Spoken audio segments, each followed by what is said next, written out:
Alors donc chers élèves, bonjour. Donc ici aujourd'hui je vais vous représenter comment tracer la courbe de la fonction. Donc avec vos professeurs Ahmed Boulmal, prof Académie régionale Lyon Saqi Al-Hamra, lycée qualifiant Msla.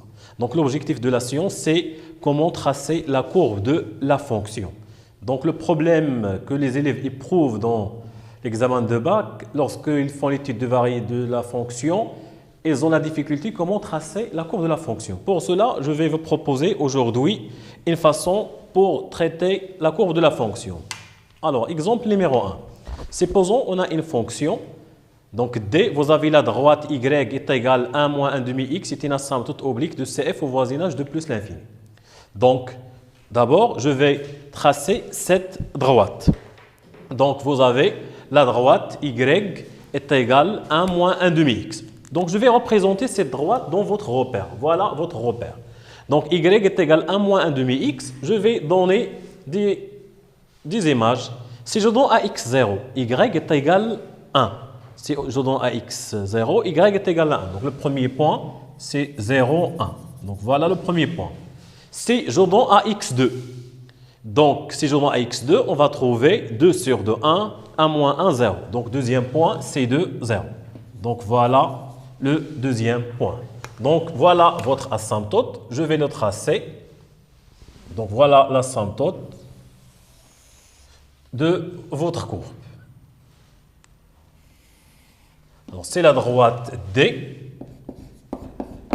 Donc, c'était une asymptote au voisinage de plus l'infini. C'est quoi au voisinage de plus l'infini? Donc, voilà plus l'infini. Lorsque x s'approche de plus l'infini, la courbe, elle s'approche de cette droite. Soit vous aurez ce cas de figure, ou bien vous aurez ce cas de figure. Bien. Au voisinage de moins l'infini, comme vous voyez, vous avez C de F admis une branche parabolique de direction l'axe au Y au voisinage de moins l'infini. Donc, voilà au voisinage de moins l'infini. Lorsque x s'approche de moins l'infini, la courbe elle a une branche parabolique de direction l'axe des ordonnées. Soit vous aurez ce cas de figure, ou bien vous aurez ce cas de figure. Mais dans le tableau de variation, vous remarquez la limite dans plus l'infini est égale moins l'infini. Donc, la limite de plus l'infini est égale moins l'infini, et la limite de moins l'infini est égale plus l'infini. Puisque la limite de moins l'infini plus l'infini, donc vous aurez ce premier cas. Donc, je vais effacer ce deuxième cas. Également, on va conclure quelque chose. Dans 0, 0, vous remarquez l'image de 0, c'est 0. F' s'annule sans changement de signe. Donc, le point 0, 0, il représente point d'inflexion et vous avez une tangente horizontale. Donc, ici, vous avez une tangente horizontale au point 0, 0. Donc, la courbe de point 0, 0, elle va descendre. Maintenant, on va voir autre chose. Vous avez la position relative.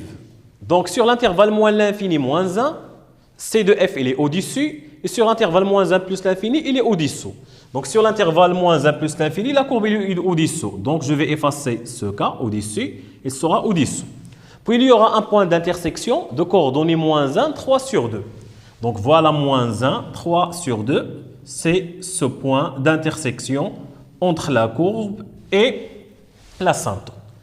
Donc maintenant, je peux tracer la courbe facilement. Donc, la courbe de votre fonction, vous avez une tangente horizontale. Elle va descendre vers l'asymptote et sera au-dessous. Donc, tangente horizontale. Elle va couper la droite Y est égale à moins 1 demi X dans ce point. Et vous avez une branche parabolique de direction l'axe des ordonnées.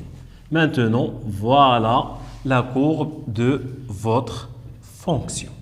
Donc, voilà la courbe de la fonction facilement. C'est une fonction décroissante. Alors, ici, vous avez tangente horizontale et voilà le point d'intersection. Et au voisinage de plus l'infini, il est au-dessous de Y. Donc, ici, vous avez votre asymptote D. Ici, votre asymptote D. Y est égal à 1 moins 1 demi X. Donc, pour tracer la courbe, on aura besoin de table de variation et les branches infinies, s'il y a point d'inflexion ou pas. Donc, voilà pour le premier exemple. Maintenant, on va passer à un deuxième exemple.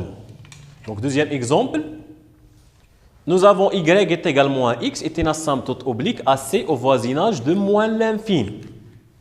Bien. Je vais tracer y est égal moins x. Premier point, si je donne à x 0, y est égal à 0.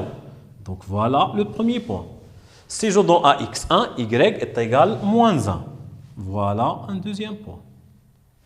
Donc les deux points sont suffisants pour tracer votre droite. C'est une asymptote au voisinage de moins l'infini. Donc je vais tracer ce y. Donc je vais tracer, et ce y est égal à moins x. Donc voilà les deux points.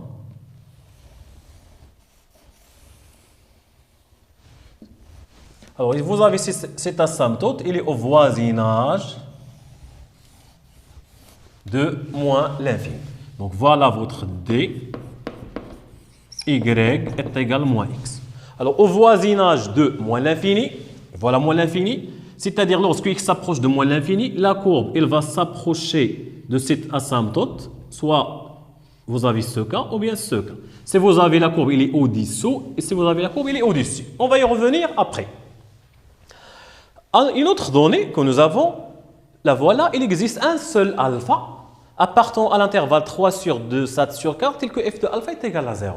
Alors c'est quoi ce alpha? Donc ce alpha il est compris entre 3 sur 2, 1,5, 7 sur 4, c'est 1,75. Ce alpha, il représente, d'après le TVI, c'est le point d'intersection entre la courbe et l'axe des abscisses. Donc je vais chercher ce point, alpha, le voilà, entre 1,5 et 1,75, voilà ce alpha. Donc ce alpha, c'est le point d'intersection avec l'axe des abscisses. Donc la courbe, elle va passer par ce point. Alors, autre donnée, c'est de f admis une branche parabolique de direction de l'axe y au voisinage de plus l'infini. C'est-à-dire, voilà plus l'infini, la courbe, elle va prendre la direction de l'axe des ordonnées. Soit vous aurez ce cas de figure, si vous avez la limite dans plus l'infini moins l'infini, ou bien vous aurez ce cas de figure. Si la limite plus l'infini, il donne moins l'infini. Si la limite plus l'infini, il donne... Si la limite plus l'infini donne moins l'infini. Et si la limite plus l'infini, il donne plus l'infini. Vous avez quelques données. f' de 0 est égal à 0. f de 0 est égal à 2. J'aimerais bien revenir à ce point. Dans l'examen national, vous pouvez trouver cette question. Donnez l'interprétation géométrique du résultat. f' de 0 est égal à 0. C'est quoi f' de 0 est égal à 0? Qu'est-ce qu'il représente graphiquement? Alors, f' de 0 est égal à 0. Graphiquement, c'est le point où il y a une tangente. Donc, il y a une tangente horizontale au point 0, f de 0. Or, f de 0, c'est 2. Donc, c'est le point 0, 2. Donc, voilà le point 0, 2. La voilà. Il y a une tangente horizontale. Bien. Donc, voilà pour l'instant pour ces données. On va voir autre donnée. Bien sûr, c'est la position relative.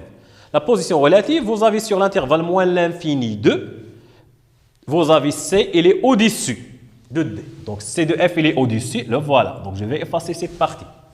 Puis vous avez un point d'intersection. C'est le point 2, moins 2. Donc le point 2, moins 2, le voilà.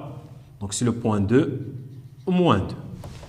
Puis pour la branche parabolique, on va y revoir dans le tableau de variation. C'est une fonction décroissante. Vous avez la limite dans plus l'infini, c'est moins l'infini. Donc vous aurez ce cas de figure. Donc je vais effacer ce cas. Maintenant, je pense que la courbe, elle va être claire. Donc c'est une fonction décroissante. Voilà une tangente et point d'inflexion. Elle va couper l'axe des abscisses par le point alpha. Et le point d'intersection avec l'asymptote, c'est le point 2, moins 2. Puis, remarque au passage, ici, si vous avez la dérivée s'annule, sans changement de signe, on parle de ce qu'on appelle point d'inflexion. Donc ici, il y a un point d'inflexion. Maintenant, je peux tracer ma courbe facilement. Donc, il sera décroissante. Donc ici, vous avez un point d'inflexion. Et elle va s'approcher de l'asymptote et sera au-dessus. Puis, toujours la fonction décroissante, il va couper l'axe des abscisses en un point alpha, le voilà. L'intersection avec la droite, c'est ce point en rouge, 2, moins 2. Puis, il prend une branche parabolique de direction l'axe des ordonnées.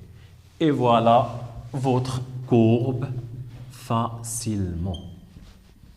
Bien.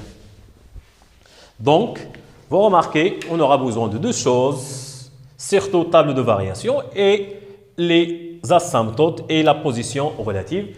Et ce point alpha, c'est le point d'intersection entre la courbe et l'axe des abscisses qu'on prouve souvent par le TVI ou bien le théorème des valeurs intermédiaires. Bien, on passe à notre exemple. Dans cet exemple, vous avez seulement un tableau de variation. C'était une fonction qui est courte, très simple. Donc, je reviens à votre fonction. Vous avez un tableau de variation. C'est une fonction qui est définie sur la partie 0 plus l'infini. Donc, il n'y a pas la partie moins l'infini. Vous avez deux tirés dans 0 et la limite dans 0 plus est égale moins l'infini. Donc, déjà, une première limite 0 plus moins l'infini, il y a une interprétation géométrique. C'est l'asymptote verticale x est égal à 0. Donc, la limite 0 plus est dans moins l'infini. Vous avez C de f admis une asymptote verticale x est égal à 0. Je vais revenir à la courbe. Donc, quelle est l'asymptote verticale? Le voilà. Donc, voilà votre asymptote x est égal à 0 qui n'est rien que l'axe des ordonnées. Vous avez la limite 0 plus c'est moins l'infini. Donc, 0 plus c'est moins l'infini, il sera de cette partie. Donc, la courbe il va venir de cette partie croissante. Si vous avez 0 plus moins l'infini, voilà. Si vous avez 0 plus plus l'infini, voilà. Il sera décroissant. Bien. Je reviens au tableau de variation. Dans ce point 1, la dérivée s'annule. L'image de 1, c'est 0. Donc ici, nous avons une tangente horizontale. La tangente horizontale, sur l'examen national, il est noté sur 0,25. Donc le point 1, 0, le voilà.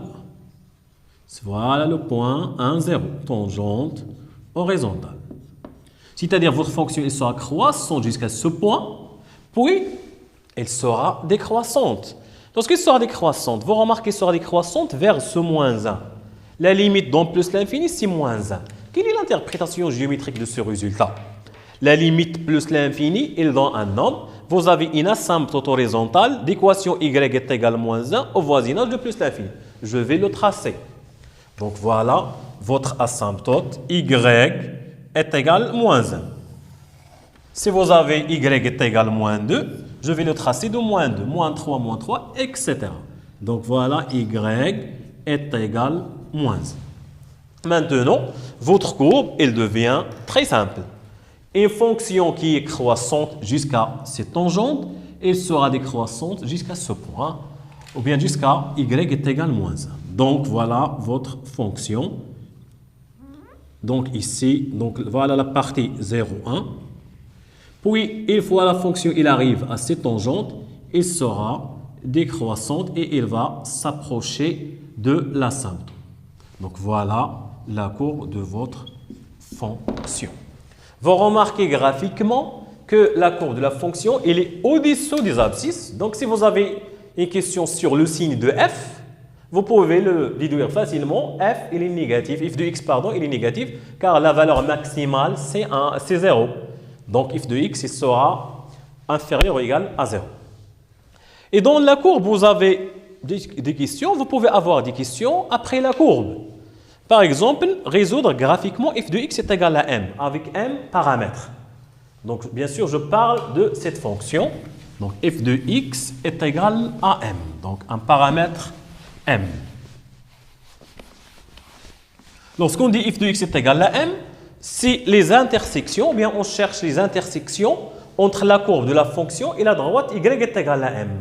Si on cherche f de x est égal à 0, on cherche l'intersection avec l'axe des abscisses. Donc, m, elle se déplace de moins l'infini jusqu'à plus l'infini.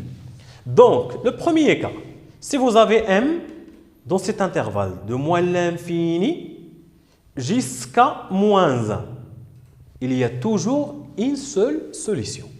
Donc, f de x est égal à m. Premier cas, si vous avez m appartient à l'intervalle moins l'infini moins 1. Toujours, il y a une seule solution. Même si m est égal à moins 1, il n'y aura qu'une seule intersection. Donc, il y a une seule solution. Donc, on vous demande le nombre de solutions. Il y a une seule solution. Deuxième cas, si vous avez m entre moins 1 et 0. 0 ne fait pas partie. Vous remarquez, il y a deux points d'intersection. Donc, deuxième cas. Donc, voilà le premier cas. Deuxième cas. Cm appartient à l'intervalle moins 1, 0. Vous avez deux solutions. Puis, Cm est égal à 0, il y a une seule solution. Donc, si m est égal à 0, vous avez une seule solution, ou bien une solution unique. Puis, le dernier cas, lorsque le m dépasse 0, c'est-à-dire de 0 plus l'infini, vous remarquez qu'il n'y a pas d'intersection. Alors, si m est strictement supérieur à 0, pas de solution. Donc, voilà votre équation paramétrique. Mais bien sûr, pour traiter cette équation, il faut que la courbe soit correcte. Si vous avez des difficultés dans la courbe, vous allez éprouver des difficultés. Alors, toujours dans la courbe, vous pouvez avoir ce type de question.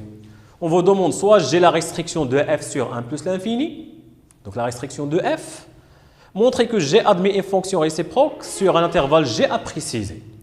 Donc, vous rappelez, pour montrer qu'une fonction admet une fonction réciproque, il y a deux conditions. C'est la continuité et la monotonie. Donc, facilement, sur l'intervalle 1 plus l'infini, vous avez f est une fonction qui est continue. Puis, est strictement décroissante. Donc, elle admet une fonction réciproque. Donc, deux conditions pour répondre à la question A. Donc, question A. Donc, vous avez G, elle est continue. Donc, graphiquement, on peut le voir qu'elle est continue et strictement décroissante. Et strictement décroissante sur 1 plus l'infini. Donc, G admet une fonction réciproque G-1 sur un intervalle G à calculer. Vous rappelez bien dans la partie courbe, quel est l'intervalle G? N'est rien que l'image de U. Donc, G n'est rien que l'image de l'intervalle 1 plus l'infini. Puisque la fonction elle est décroissante, donc c'est la limite plus l'infini, la limite plus l'infini de f, puis vous avez bien de g, bon f et g, ça revient au même, puis vous avez g de 1. Donc limite ouverte. Alors la limite plus l'infini, donc d'après la question précédente, bien sûr graphiquement, n'est rien que moins 1. Et g de 1 n'est rien que f de 1, qui n'est rien que 0. Donc voilà l'intervalle de la fonction réciproque, ou bien ce qu'on appelle d de g moins 1. Ou bien même graphiquement, je peux le déduire de votre tableau de variation. L'image de l'intervalle 1 plus l'infini n'est rien que moins 1, 0. L'image de l'intervalle 0, 1 n'est rien que moins l'infini, 0. Bien. Après une dernière question, on peut vous demander de tracer la courbe de la fonction réciproque. Donc, dans la dernière question, vous avez tracé C de G moins 1. Alors, la fonction réciproque et la fonction G, elles sont symétriques par rapport à quelle droite? C'est par rapport à Y est égal à X. Donc, dans la partie courbe, vous avez déjà vu que CF ou bien C de G et C de G moins 1 sont symétriques par rapport à Y est égal à X. Y est égal à X. 2 points, bon, c'est 0, 0, 1, 1, etc. Donc, c'est la bisectrice. Donc, voilà.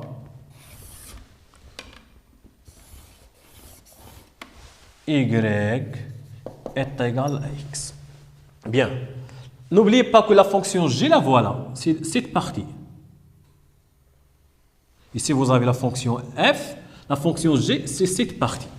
Donc, je vais tracer la symétrie de cette partie que vous voyez en rouge. Bien. Je vais prendre ce point. Ce point, quelles sont ses coordonnées? C'est 1, 0. Dans la réciproque, c'est 0, 1. Le voilà. Donc, la symétrie de ce point, le voilà. Ici, une petite remarque. Vous avez une demi-tangente horizontale à droite. Dans la réciproque, ça va être une demi-tangente verticale vers le haut. Voilà. Vous avez cette fonction décroissante. Alors, également, G-1, il va être décroissante. Puis, vous avez ici Y est égal à moins 1. Dans la fonction réciproque, c'est l'inverse. l'asymptote horizontale il devient verticale et vice-versa. Donc ici, vous avez y est égal moins 1. Dans votre fonction, ça va être x est égal moins 1.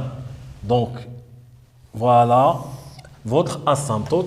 Ça va être x est égal moins 1. Vous avez votre fonction décroissante, également la fonction g-1, ça va être décroissante. Donc, il sera décroissante jusqu'à ce point.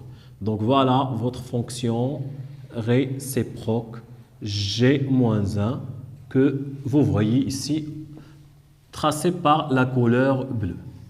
Donc, cette fonction que vous voyez ici, c'est la fonction c de g-1. Donc, pour le correcteur, vous pouvez mettre un petit tableau dans lequel vous pouvez expliquer ces données. Donc, vous avez c de g et c de g-1, mais ce n'est pas nécessaire. Mais l'essentiel, c'est de dire au correcteur, pour le traçage de c de g-1, on a cette donnée, c de g-1 et c de g et sont symétriques par rapport à la bisectrice, bon, je vais l'appeler delta, y est égal à x. Vous pouvez également faire ce petit tableau. Ici, vous avez c de g. Ici, vous avez c de g moins 1. Par exemple, c de g, il est défini sur quel intervalle? C1 plus l'infini. c de g moins 1, c'est l'intervalle moins 1. C'est l'intervalle moins 1. Moins 1, 0.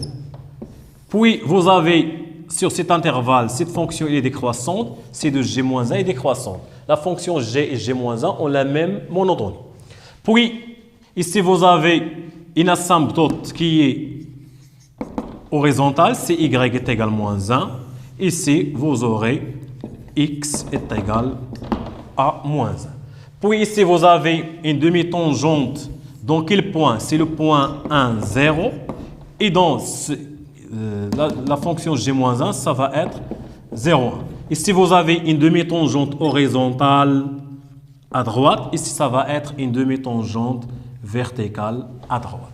Donc, vous pouvez mettre dans votre copie ce tableau comparatif entre C de G et C de G-1. Mais ce n'est pas nécessaire. Mais la phrase la plus intéressante que vous devez mettre, c'est que C de G-1 et C de G sont symétriques toujours par rapport à la bisectrice, à savoir delta y est égal à x, ou bien vous pouvez faire point par point.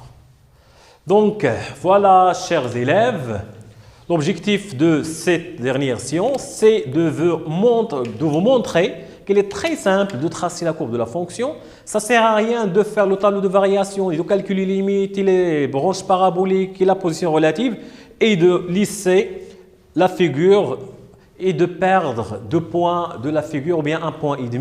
Bon, je pense que c'est logique.